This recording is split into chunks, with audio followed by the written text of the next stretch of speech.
नमस्कार, मनी गुरु में आप सभी का स्वागत है। मैं हूं स्वाति रायना। कोरोना ने हमें हेल्थ इंश्योरेंस की इंपॉर्टेंस को काफी अच्छे से समझा दिया है। अब सवाल यह है कि आपके लिए हेल्थ इंश्योरेंस लेना कितना इंपॉर्टेंट है, कितना हेल्थ इंश्योरेंस आपके लिए पर्याप्त है। ये ऐसे कुछ सवाल है जिनका हम सबके लिए जानना जरूरी है। और सबसे इंपॉर्टेंट, सही हेल्थ इंश्योरेंस पॉलिसी आपको कैसी चुननी चाहिए, वो कौन से पैरामीटर्स हैं जिसको ध्यान में रखते हुए आप एक हेल्थ इंश्योरेंस अपने लिए चुन सकते हैं।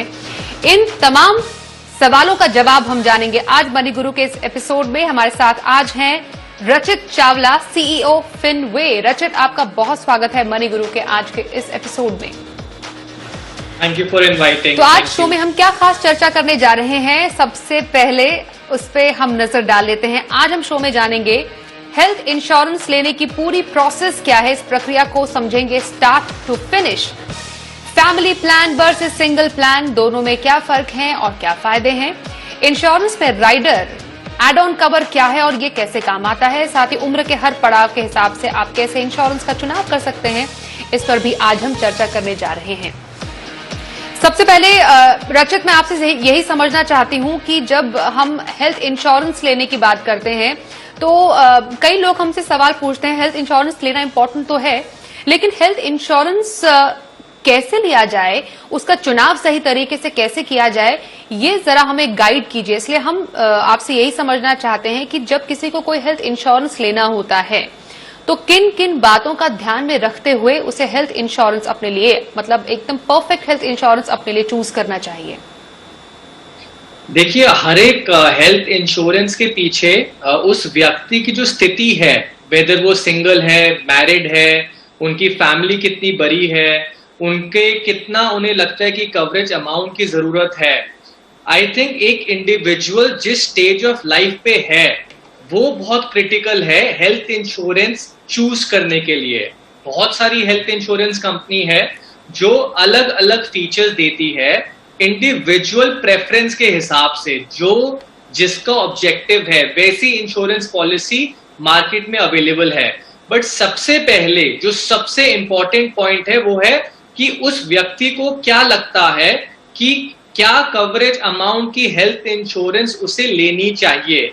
तो मैं इस चीज से शुरुआत करना चाहूंगा कि किस शहर में वो रहते हैं, उनका फैमिली स्टेटस क्या है और कितना खर्चा उन्हें लगता है कि जो हॉस्पिटल है उसमें हो सकता है दुविधा के समय। तो उस व्यक्ति को सबसे पहले जानना है उनकी स्थिति।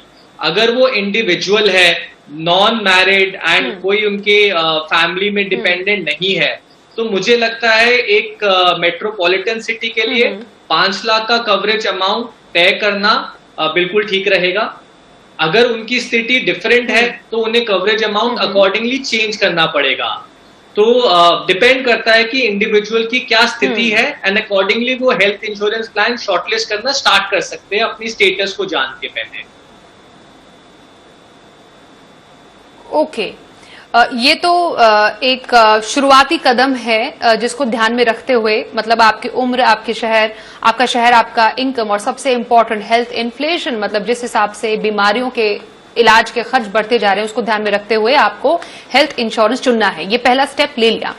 अब फैमिली प्लान, जो फैमिली फ्लोटर प्लान्स काफी ज्यादा आजकल मार्केट में है, ऑफ कोर्स ये उन लोगों के लिए जिनकी फैमिली है, शादी हो गई है, बच्चे हैं। फैमिली फ्लोटर प्लान लेना एक मैरिड पर्सन के लिए जिसकी फैमिली है, या फिर एक इंडिविजुअल हेल्थ प्लान लेना, दोनों के अपने अपने फायदे नुकसान क्या हैं और आप किसको ऊपर रखेंगे, फैमिली फ्लोटर प्लान या फिर इंडिविजुअल सिंगल प्लान लेना सही है? तो अगेन, अगर उनकी फैमिली है, वो शादीशुदा है, तो मेरी सलाह ये है कि वो फैमिली फ्लोटर प्लान ले। क्योंकि एक फैमिली फ्लोटर में उनके माता पिता भी कवर हो जाएंगे, उनके बच्चे भी कवर हो जाएंगे और उनकी वाइफ भी कवर हो जाएगी। बट जो प्रीमियम है वो बहुत छोटा होएगा कंपेयर टू इंडिविजुअल। अगर आप इंडिविजुअल पॉलिसी सबके लिए लेंगे तो आपको कई गुना ज्यादा महंगा पड़ेगा। और अगर आप फैमिली फ्लोटर लेंगे, फैमिली फ्लोटर में आपका काफी प्रीमियम अमाउंट बचेगा और काफी इसमें आप पैसे बचा सकते हैं सेम कवरेज के लिए। तो मैं रेकमेंड करूंगा family floater. Okay, family floater plan आप कह रहे हैं कि इसमें शामिल किया जा सकता है। एक फैमिली फ्लोटर प्लान में घर के कितने सदस्यों को शामिल किया जा सकता है रचित? आपकी पूरी फैमिली को कवर किया जा सकता है। अगर आपके 2 बच्चे हैं तो आप 2 बच्चे प्लस वाइफ और पेरेंट्स, आप सबको एक ही फैमिली फ्लोटर में कवर कर सकते हैं। ओके, बच्चे हैं, डिपेंडेंट बच्चे, आपका स्पाउस जो है, और फिर सीनियर सिटीजन पेरेंट्स। हालांकि उसमें थोड़ा प्रीमियम आपको ज्यादा देना पड़ेगा अगर आप अपने सीनियर सिटीजन पेरेंट्स को जोड़ते हैं तो। अब एक और क्राइटेरिया की बात करते हैं। जब हेल्थ इंश्योरेंस लेने से पहले हमें समझना चाहिए, आपने थोड़ा बहुत जिक्र किया था कि आपका कवरेज सम इंश्योर्ड कितना होना चाहिए। सम इंश्योर्ड जो है वो किन किन फैक्टर्स को देखते हुए किसी को लेना चाहिए? क्योंकि आजकल हम ये भी देख रहे हैं रचित कि जो लोग शहरों में रहते हैं उनको लाइफस्टाइल बीमारियां ज्यादा घेरती हैं। तो इसमें उम्र, आपकी आय, आपका शहर के साथ लाइफस्टाइल रिलेटेड डिजीजेस भी शामिल है, जिसको ध्यान में रखते हुए एक प्रॉपर सम इंश्योर्ड किसी को लेना चाहिए अपनी पॉलिसी में। आपने बिल्कुल ठीक कहा। हर एक शहर में हर एक लेवल के हॉस्पिटल है और अलग अलग खर्चे हैं। जैसे दिल्ली या बॉम्बे जैसा शहर बहुत ही महंगा है। अगर आप दिल्ली और बॉम्बे या किसी मेट्रोपॉलिटन में काम कर रहे हैं तो आपका जो सम इंश्योर्ड है उसका अमाउंट ज्यादा होएगा कंपेयर टू अगर आप किसी टियर 2 टियर 3 सिटी में काम कर रहे हैं। क्योंकि समझते हैं हेल्थ इंश्योरेंस कहां पर मदद करता है। अगर आपको कोई बीमारी हो जाती है तो आप नजदीकी हॉस्पिटल में जाएंगे अपना इलाज करवाने के लिए। अब अगर वो हॉस्पिटल एक मेट्रोपॉलिटन में है तो जाहिर सी बात है कि हर एक चीज महंगी है। एंड अगर हर एक चीज महंगी है तो आपका सम इंश्योर्ड, क्योंकि बिल ज्यादा बनेगा, आपका सम इंश्योर्ड भी ज्यादा होना चाहिए। अगर आप किसी छोटे शहर में रह रहे हैं तो ऑटोमेटिकली आपका हॉस्पिटल का खर्चा कम होता है। अकॉर्डिंगली आप सम इंश्योर्ड अपना अलग अलग शहर या अलग अलग स्थिति के हिसाब से चूज कर सकते हैं। इसमें मैं एक चीज और ऐड करना चाहूंगा जो बहुत महत्वपूर्ण है, लाइफस्टाइल। आपने बिल्कुल सही कहा, लाइफस्टाइल इलनेस तो एक जरूरी पॉइंट है ही। उसके अलावा आपका जो प्रोफेशन है उसे भी बहुत ध्यान में रखकर आपको इंश्योरेंस चूज करनी चाहिए। अगर आप ऐसे प्रोफेशन में हैं जहां पर एक्सीडेंट हो सकता है या आप कोई प्रोफेशनल मतलब स्पोर्ट्स खेलते हैं जिसमें रिस्क ज्यादा हाई हो जाता है एक्सीडेंट्स का, तो उसमें आपको सम इंश्योर्ड थोड़ा हायर साइड पे लेना चाहिए, क्योंकि हम अपने रिस्क को मिटिगेट कर रहे हैं। रिस्क मिटिगेट तब होएगा जब आपके पास इनफ कवरेज है।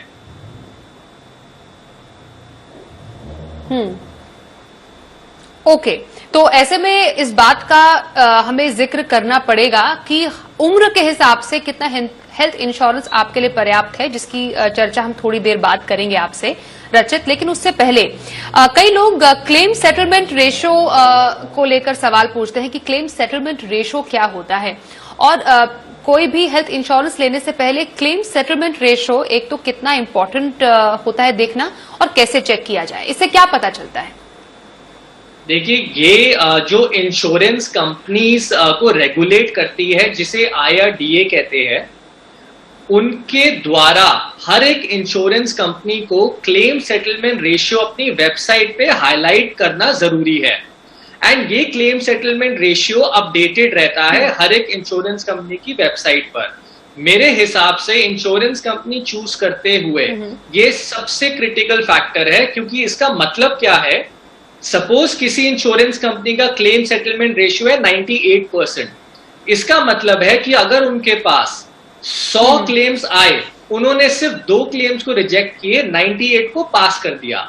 किसी इंश्योरेंस कंपनी का क्लेम रेशियो है 90, इसका मतलब है कि उन्होंने 10 क्लेम्स को रिजेक्ट करे। अब एज अ कंज्यूमर मैं उस इंश्योरेंस कंपनी के पास जाना चाहूंगा जिसका क्लेम सेटलमेंट रेशियो सबसे ज्यादा है, सो दैट कल को अगर मुझ पे कोई परेशानी आए, मेरा क्लेम रिजेक्ट होने का चांसेस बहुत कम हो जाते हैं, क्योंकि उस कंपनी की पास्ट परफॉर्मेंस हमें ये बताती है कि इनका claim settlement ratio high side पर है। यानी जनरली ये कंपनी सबके क्लेम सेटल करके प्रोसेस कर ही देती है।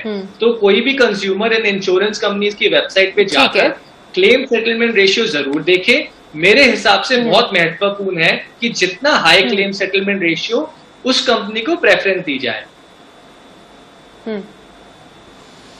ठीक है। अब सबसे इम्पोर्टेंट, हर कोई चाहता है कि उसको सस्ता से सस्ता प्रीमियम वाला प्लान मिले, तो प्रीमियम कंपैरिजन कैसे किया जा सकता है प्लान्स के बीच में? क्या मल्टीपल जो प्लान्स है उनका प्रीमियम हम आसानी से ऑनलाइन चेक कर सकते हैं और उसके बेसिस पर हेल्थ पॉलिसी लेना क्या सही क्राइटेरिया है? आप प्रीमियम बिल्कुल ऑनलाइन देख सकते हैं, कंपेयर भी कर सकते हैं। आजकल काफी डिजिटल फिनटेक कंपनीज ऑनलाइन आ चुकी है जो हर एक इंश्योरेंस पहले आपसे ऑनलाइन ही समझते हैं। वो बहुत कैटेगरीज बनी हुई है। जैसा इंश्योरेंस आप चाहते हैं ऑटोमेटिकली आपको अलग अलग इंश्योरेंस कंपनीज का प्रीमियम उस पर रियल टाइम पता चल जाता है। तो यस, बहुत जरूरी है कि आपको चाहिए क्या, और जो आपको चाहिए अगर आपको पता है तो उसको आप कंपेयर कर सकते हैं, क्योंकि हो सकता है सेम कवरेज पे प्रीमियम आपको कम मिले किसी और इंश्योरेंस कंपनी का विज़ दूसरी इंश्योरेंस कंपनीज। तो आप ऑनलाइन जाके कंपेयर कर सकते हैं, वेब एग्रीगेटर कंपनीज पे भी देख सकते हैं, एंड ये इंफॉर्मेशन इजीली अवेलेबल है। ओके, तो कुछ ऐसे क्राइटेरिया पैरामीटर्स जिसके चलते आप अपना हेल्थ इंश्योरेंस चुन सकते हैं, इस पर हम चर्चा कर रहे हैं। वक्त एक छोटे से ब्रेक का है। ब्रेक के बाद हम जानेंगे आपकी उम्र के हिसाब से आपके लिए कितना हेल्थ इंश्योरेंस काफी होना चाहिए। इस पर हम बात करेंगे थोड़ी देर में। देखते रहिए मनी गुरु।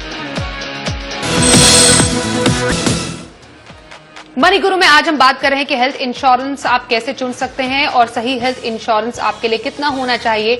इस पर बातचीत करने के लिए हमारे साथ हैं रचित चावला।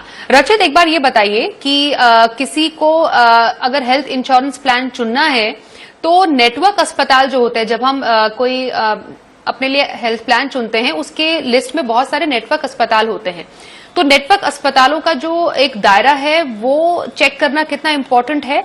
और सेकेंडली, जो कोई भी प्लान है, जैसे हम कोई प्रोडक्ट खरीदते हैं उसका रिव्यू देखते हैं, तो प्लान का भी रिव्यू देखा जा सकता है और उसके बेसिस पर प्लान खरीदा जा सकता है कि कितने लोगों ने इसको कैसे रिव्यूज दिए उस पर्टिकुलर प्लान को। तो नेटवर्क हॉस्पिटल का एक बार मतलब समझते हैं।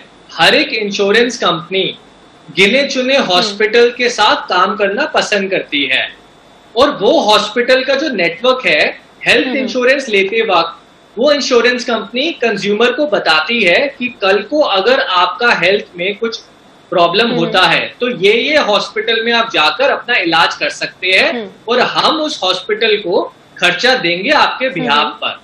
अब अगर किसी इंश्योरेंस कंपनी का नेटवर्क हॉस्पिटल बहुत लंबा चौड़ा लिस्ट है, यानी उनका हर एक कॉर्नर पे हॉस्पिटल नेटवर्क मौजूद है, तो वो इंश्योरेंस कंपनी आपके लिए ज्यादा बेहतर है। अगर कोई आप इंश्योरेंस कंपनी ऐसी लेते हैं जिसका नेटवर्क बहुत लिमिटेड है, तो आने वाले टाइम पे हो सकता है आपको परेशानी आए, क्योंकि कल को अगर आप पे कोई मुसीबत आती है तो वो नेटवर्क हॉस्पिटल आपके घर के आसपास होना चाहिए। अगर इंश्योरेंस कंपनी का कोई भी हॉस्पिटल आसपास नहीं है तो मेरी सलाह ये रहेगी कि आप उस इंश्योरेंस कंपनी को अवॉइड करो, बिकॉज कन्वीनियंस बहुत जरूरी है बुरे वक्त के टाइम पर। सेकेंडली, आपने रिव्यू का बताया, तो आजकल ऑनलाइन जमाना है एंड सारी चीजें easily websites and online available है। जैसे आप कोई भी प्रोडक्ट खरीदते हैं आपको उसके रिव्यूज और फीडबैक्स दिखते हैं, इसी तरीके से हर एक इंश्योरेंस के प्रोडक्ट्स जो कंज्यूमर्स ने पहले लिए हुए हैं, भले उन्हें एक अच्छा एक्सपीरियंस मिला हो या बुरा एक्सपीरियंस मिला हो, काफी सारे रिव्यूज आपको ऑनलाइन मिल जाएंगे। बट मेरी सलाह ये है कि आप उस रिव्यूज को ब्लाइंडली मत फॉलो करिएगा। उस रिव्यूज को एक आप पॉइंट बनाइएगा शॉर्टलिस्ट करने के लिए कि किस कंपनी या किस प्रोडक्ट के साथ आप आगे जाना चाहते हैं। बट ब्लाइंडली रिव्यू को फॉलो करने की जगह उसे एक अपना शॉर्टलिस्टिंग प्रोसेस का पार्ट ही रखिए। रिव्यू पढ़िए, सुनिए, बट एंड में डिसीजंस आप अपने आप को सेंटर में रखकर ही लीजिए। ठीक है, तो ये तो तमाम ऐसे क्राइटेरिया है जिसको देखकर, समझकर, परखकर, रिसर्च करके आपको अपने लिए एक अच्छा हेल्थ इंश्योरेंस प्लान चुनना चाहिए। अब कितना हेल्थ इंश्योरेंस प्लान चुनना चाहिए ये जानना भी जरूरी है। अब हम अलग अलग एज कैटेगरीज की बात कर रहे हैं, एक एक करके मैं चाहती हूँ आप उस पर बताएं। सबसे पहले, अगर कोई अपने 20s में है फेयरली यंग और 20s में आजकल तो लोग कहाँ पर यूजुअली लोग नहीं करते हैं शादी, तो कोई अगर 20 साल में है तो कोई जो एक शहर में, मेट्रो शहर में रहता है या कोई टियर 2 टियर 3 शहर में रहता है 20 साल से 30 साल का कोई व्यक्ति, तो उसके लिए कितना अलग है हेल्थ इंश्योरेंस प्लान का जो टोटल कवरेज है और कितना तक होना चाहिए प्लान? देखिए, अगर एक 20 साल का व्यक्ति है जो मेट्रोपॉलिटन शहर में रहते हैं, उनके लिए मेरे हिसाब से 5 लाख रुपए का कवरेज काफी रहेगा। बट अगर वो व्यक्ति रिस्की प्रोफेशन में है या एडवेंचर के बहुत शौकीन है, तो इस बेसिक प्रीमियम को थोड़ा सा बढ़ाना चाहिए, सम इंश्योर्ड को बढ़ा देना चाहिए अकॉर्डिंगली। 5 लाख रुपए मेरे हिसाब से एक नॉर्मल व्यक्ति के लिए मेट्रोपॉलिटन जैसे शहर में बिल्कुल ठीक है। बट यही अगर वो व्यक्ति किसी टियर 2 या टियर 3 सिटी में है, तो 3 लाख का कवरेज काफी है। बट जैसे ही प्रोफेशन थोड़ा रिस्की होता है, तो मेरे हिसाब से उनने थोड़ा सा राइडर्स बढ़ाकर सम इंश्योर्ड इंक्रीज करना चाहिए according to their profession.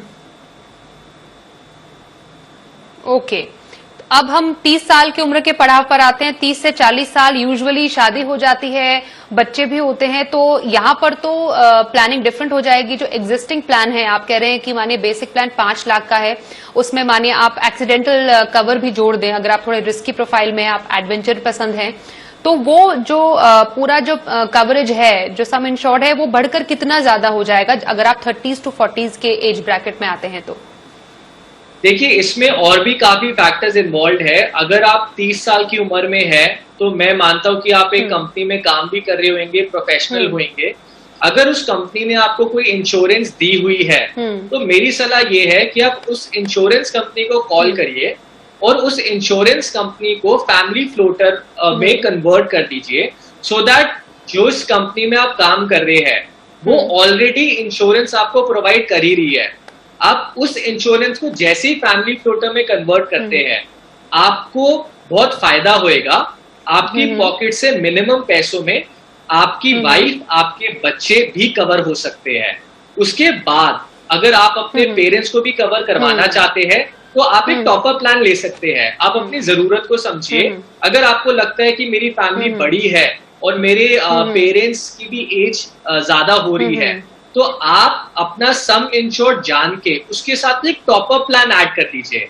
Suppose आपको लगता है कि आपका सम इंश्योर्ड 5 लाख रुपए है, बट फैमिली की रिक्वायरमेंट आने वाले समय में ज्यादा हो सकती है, तो आप अकॉर्डिंगली 3 या 4 लाख रुपए का टॉपअप प्लान ले सकते हैं। एक तो आपको ये थोड़ा सस्ता पड़ता है, इकोनॉमिकल पड़ता है, प्लस आपकी डुप्लीकेसी नहीं हो रही। आप अपनी कंपनी का इंश्योरेंस भी यूटिलाइज कर रहे हैं इसके अंदर। ओके, अब 40 से 50 में ये प्लानिंग, हेल्थ प्लानिंग कितनी डिफरेंट हो जाएगी? और क्रिटिकल इलनेस जैसी बीमारियां भी इस टाइम पे लोगों को जड़ लेती है। ऑफ कोर्स आप एज में आगे भी बढ़ रहे हैं, तो इम्यूनिटी भी उस हिसाब से बदलती है, तो यहाँ पर प्लानिंग कितनी डिफरेंट हो? इस उम्र के अंदर बहुत नए तरीके की परेशानियां जो आ सकती है, जैसे हार्ट प्रॉब्लम आ सकता है, डायबिटीज हो सकती है, हाइपरटेंशन या कैंसर का भी खतरा हो सकता है। तो मेरे हिसाब से 40 और 50 साल की उम्र के बीच में आपको कम से कम 30 लाख तक का क्रिटिकल इलनेस राइडर प्लान लेना चाहिए। उससे ये होएगा कि आपकी जो बीमारियां मैंने अभी डिस्कस करी, ऑलमोस्ट वो सारी की सारी कुछ एक्सटेंट तक कवर हो जाती है। ओके, ओके, चलिए, ये तो हमने बात की 40 साल। 50 साल की उम्र जब, ऑफ कोर्स आप सीनियर सिटीजन उसकी तरफ बढ़ रहे हैं, मैं बहुत इनफैक्ट संक्षिप्त में चाहती हूँ इसका जवाब दे। 50 इयर्स में क्या सीनियर सिटीजन के लेवल तक क्या हेल्थ प्लानिंग में हमें बदलाव करना चाहिए? मेरे ख्याल से 50 साल की उम्र में हस्बैंड और वाइफ को एक दूसरे का सोचना चाहिए, किस पड़ाव में है वो अपनी लाइफ के, वो देखना चाहिए। और 30 साल का अगर उन्होंने 30 लाख रुपए का सम इंश्योर्ड करवाया हुआ है, तो एक 20 लाख रुपए का सुपर टॉपअप या टॉपअप ले लेना चाहिए उसी पॉलिसी में, सो दैट वो अच्छे तरीके से कवर्ड हुए हर एक बीमारी से। मुझे एक बात बताइए, जैसे अब कोविड का टाइम है, कई लोग कहते हैं कि शायद हमारा जो हेल्थ पॉलिसी है वो पर्याप्त नहीं है, तो सही तरीका उसको बढ़ाने का क्या है? एक तो टॉपअप आपने कहा, एड ऑन राइडर जोड़ना भी एक सही तरीका है इसमें? बिल्कुल सही तरीका है, क्योंकि अगर आप हर एक बीमारी के लिए नई इंश्योरेंस पॉलिसी लेंगे, बहुत महंगी पड़ेगी, जबकि इसके अंदर एक क्रिटिकल राइडर भी ऐड हो जाता है, प्लस आप टॉपअप भी कर सकते हैं अपनी करंट इंश्योरेंस को। तो ये बहुत जरूरी है हमारे व्यूअर्स के लिए समझना। रादर देन आप हर एक चीज के लिए अलग इंश्योरेंस देखें, आप अपनी इंश्योरेंस अपने हिसाब से डिजाइन करवा सकते हैं, क्योंकि सारी कंपनीज टोटली फ्लेक्सिबिलिटी की ऑप्शंस देती है। और इसमें खासियत ये है कि अगर आप इंश्योरेंस को अकॉर्डिंगली आप अपनी नीड्स को चेंज करवाते हो, तो आपको बार बार मेडिकल देने की भी जरूरत नहीं होती, क्योंकि कंपनीज के पास ऑलरेडी आपका रिकॉर्ड रहता है।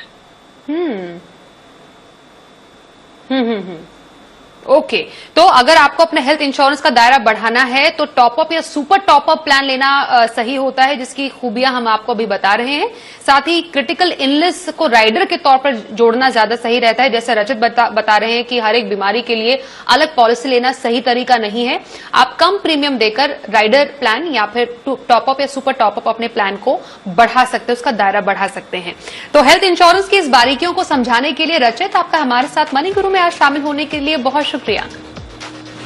तो मनी गुरु में आज के लिए बस इतना ही। वक्त एक छोटे से ब्रेक का हो गया है, लेकिन खबरों का सिलसिला आगे भी जारी रहेगा। देखते रहिए जी बिजनेस।